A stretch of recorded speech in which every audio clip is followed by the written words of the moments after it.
Everyone, आज काफ़ी दिनों के बाद मैं नेक्स्ट क्लास दे रही हूँ। तो जैसा कि आप सभी जान रहे हैं कि एमडीयू जो है वो ऑब्जेक्टिव क्वेश्चन करवाने वाला है पेपर के लिए। तो आज मैं वो फर्स्ट वीडियो डाल रही हूँ जो कि हमारी बुक नॉलेज एंड करिकुलम का है। तो आज मैं 16 क्वेश्चन आपको डालूँगी जो कि एमसीक्यू बेस्ड होगा। तो मैं स्टार्ट करती हूँ। फर्स्ट क्वेश्चन जो है वो बोलता है कि ज्ञान सर्वोच्च सद्गुण है, ये परिभाषा किसके द्वारा दी गई थी? ऑप्शन है ए वस्तुवादी, बी सुकरात, सी प्रोफेसर रसल या डी विलियम जेम्स ने दी थी।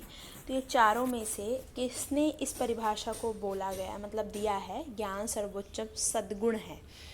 तो इसका आंसर जो होगा वो हमारा होगा बी, सुकरात ने बोला है कि ज्ञान एक सर्वोच्च सद्गुण है।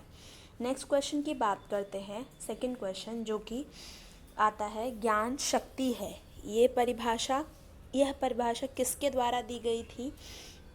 तो ऑप्शन है हॉब्स, बी प्रोफेसर जोड, सी प्रोफेसर रसल, डी गिब्सन के द्वारा। किसके द्वारा दी गई थी? चार ऑप्शन में से। तो इसका आंसर जो होता है ए ऑप्शन में होगा, हॉब्स ने दी थी। ज्ञान शक्ति है। नेक्स्ट क्वेश्चन की बात करते हैं। नेक्स्ट क्वेश्चन जो हमारा थर्ड है, जानने शब्द का प्रयोग मुख्य रूप से किया जाता है।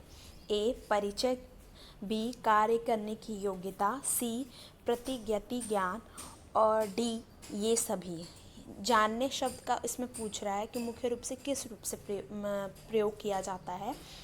ए परिचय में, या बी कार्य के करने की योग्यता, सी प्रतिज्ञाति ज्ञान या डी ये सभी। तो इसका ऑप्शन जो होगा, राइट आंसर जो होगा वो डी आंसर सही होगा। ये सभी परिचय के लिए भी किया जाता है, कार्य करने की योग्यता के लिए भी, सी प्रतिज्ञातित्व ज्ञान के लिए भी। ठीक है, नेक्स्ट क्वेश्चन की बात करते हैं। नेक्स्ट क्वेश्चन हमारा क्वेश्चन नंबर 4 है, निम्नलिखित में से ज्ञान का कौन सा गुण है? ए ज्ञान को मनुष्य की तीसरी आँख कहा गया है, बी ज्ञान समाप्त हो जाता है, सी ज्ञान कुछ समय सीमा तक अर्जित किया जा सकता है, डी ज्ञान से चरित्र का निर्माण नहीं करता। तो इसमें पूछ रहा है कि ज्ञान का मुख्य गुण बताना है, कौन सा सही अच्छा कौन सा होता है। तो ऑप्शन नंबर 1 जो है इसका राइट आंसर होगा ए, ज्ञान को मनुष्य की तीसरी आँख कहा जाता है। क्वेश्चन नंबर 5 की बात करते हैं। क्वेश्चन नंबर 5 जो है वो कहता है, निम्नलिखित में से कौन सा ज्ञान के रूप का एक हिस्सा कहा जा सकता है? ए सूचना, बी गुण, सी सत्य, डी रहस्य। तो इसका राइट आंसर जो होगा वो होगा हमारा ए सूचना, जो कि ज्ञान के एक रूप का हिस्सा कहा जाता है। तो ऑप्शन ए इसका राइट आंसर होगा। क्वेश्चन नंबर 6 की बात करते हैं कि निम्नलिखित में से कौन सा ज्ञान की एक प्रकृति कहा जाता है? ए ज्ञान अनिश्चित है, बी सूचना ज्ञान का स्रोत है, सी ज्ञान समाप्त हो जाता है, डी ज्ञान एक समय सीमा तक होता है। तो इसमें पूछा है ज्ञान की एक प्रकृति, मतलब उसका गुण में कौन सा काउंट होगा। तो अगर हम चारों ऑप्शन में से देखें तो बी इसका राइट आंसर होगा, सूचना ज्ञान का स्रोत है। नेक्स्ट क्वेश्चन की बात करते हैं। नेक्स्ट क्वेश्चन हमारा क्वेश्चन नंबर 7 है, वेदांत से अभिप्राय है क्या है? बुद्धिमत्ता, बी आत्मसात, सी आध्यात्मिक, डी जो वेद के अंत में आए। ज्ञान मतलब इसमें वेदांत का अभिप्राय पूछा गया है। तो चारों ऑप्शन में से हमारा राइट आंसर डी होगा, जो वेद के अंत में आया उसे हम वेदांत कहते हैं। ठीक है, तो आंसर नंबर 7 का डी आंसर होगा। नेक्स्ट क्वेश्चन की बात करते हैं। क्वेश्चन नंबर 8 जिसमें है, उपनिषदों में ज्ञान के लिए विद्या शब्द का प्रयोग कितने प्रकार से किया गया है?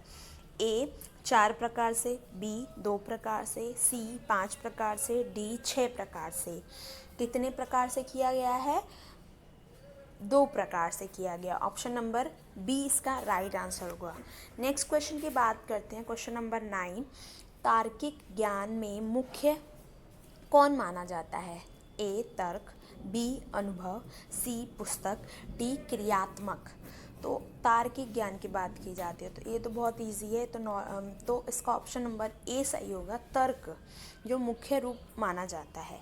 नेक्स्ट क्वेश्चन की बात करते हैं, वैज्ञानिक ज्ञान क्या है? जो अनुभव से प्राप्त होता है, जो तर्क से प्राप्त होता है, जो संसाधनों से प्राप्त होता है, और जो प्रयोगशालाओं में प्रयोग करके और निरीक्षणों से प्राप्त होता है। तो वैज्ञानिक ज्ञान की बात की जाती है, तो इसका राइट आंसर जो होगा वो होगा हमारा डी, जो प्रयोगशालाओं में प्रयोग करके और निरीक्षणों से प्राप्त होता हो।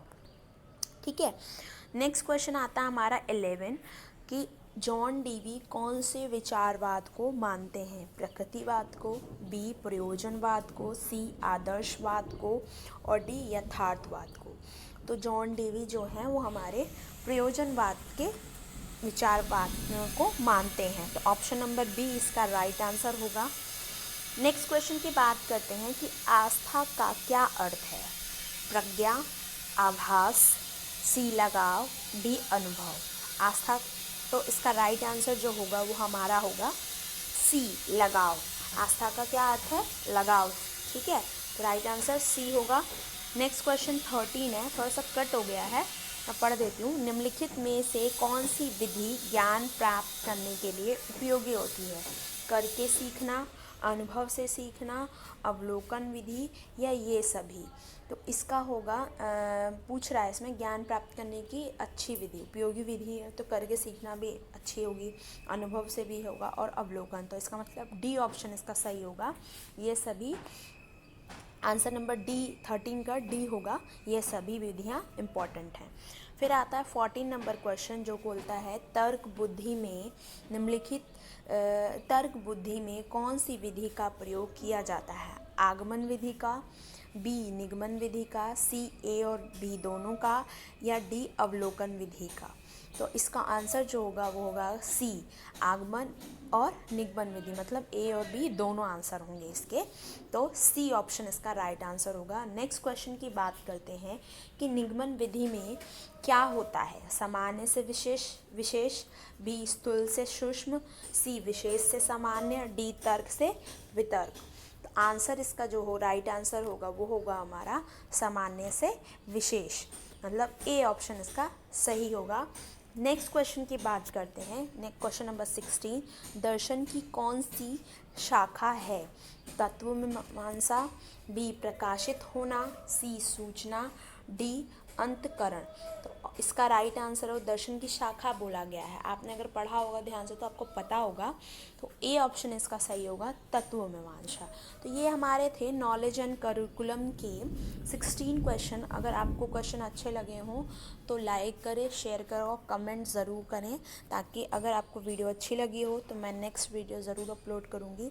तो आप ज़रूर बताएं कि क्वेश्चंस कैसे लगे आपको, और कुछ क्वेरीज वगैरह हो तो ज़रूर पूछें। ठीक है, thank you for watching. Okay, bye.